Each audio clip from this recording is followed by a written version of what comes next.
കാര്യങ്ങളൊന്നും നമ്മുടെ വരുതിയിൽ വരുന്നത് വരെ അവരുടെ തമ്പുരാട്ടിച്ചമ്മയിൽ സഹിച്ചല്ലേ പറ്റൂ. ചിലപ്പോഴൊക്കെ അവരെന്നെ നോക്കുന്നതിന്റെ അർത്ഥം എനിക്ക് വ്യക്തമായിട്ടറിയാം. അത് ഞാനിവിടെ നിൽക്കുന്നതിന്റെ ഇഷ്ടമില്ലായ്മ തന്നെയാ. എന്നെങ്കിലും ഒരിക്കൽ ഇതെല്ലാം കൂടി നിന്റെയും മോളുടെയും പേരിലാക്കിയതിനു ശേഷം വേണം എനിക്ക് നിന്റെ അമ്മായിമ്മയുടെ മുൻപിൽ നിവർന്നൊന്ന് നിൽക്കാൻ.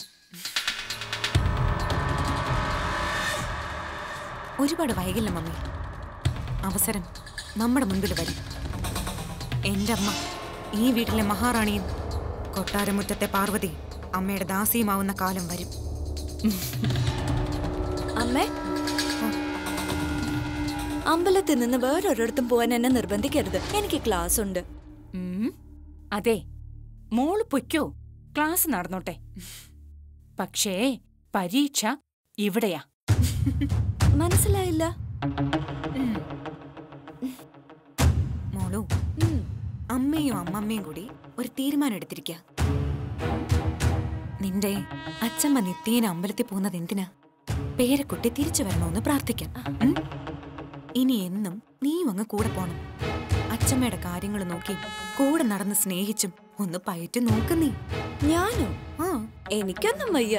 ക്ലാസ്സിൽ പോകാനും ഫ്രണ്ട്സുമായിട്ട് കറങ്ങാനും എനിക്ക് സമയം തികയുന്നില്ല. പിന്നെ ക്യാമ്പസിൽ നിന്റെ ഒപ്പം പഠിക്കുന്നവർ മുഴുവൻ നിന്നെ ഒന്നാം സ്ഥാനക്കാരിയായല്ലേ കാണുന്നത്?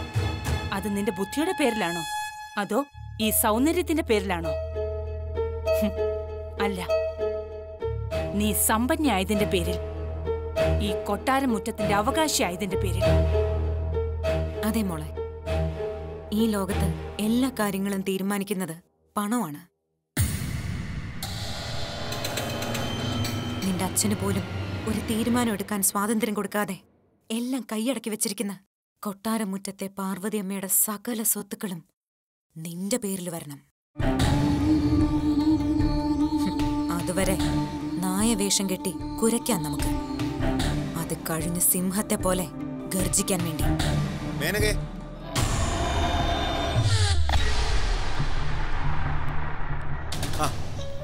എങ്ങോട്ടൊക്കെ എല്ലാരും കൂടി? താനൊന്നും പറഞ്ഞില്ല. വിശേഷിച്ച് പറയാനൊന്നുമില്ല. ഞങ്ങൾ അമ്മയുടെ കൂടെ അമ്പലത്തിൽ പോവാം. അമ്മ വിളിച്ചോ നിങ്ങളെ? എന്താ, ഞങ്ങൾ കൂടെ പോയാൽ ശരിയാവില്ലേ? അതല്ല, അമ്മയ്ക്ക് പൊതുവെ അമ്പലങ്ങളിൽ തനിച്ചു പോകുന്നതാ ഇഷ്ടം. തനിച്ചു ചെന്നാ ദൈവത്തിനെ നേരിട്ട് കാണാൻ പറ്റുമോ?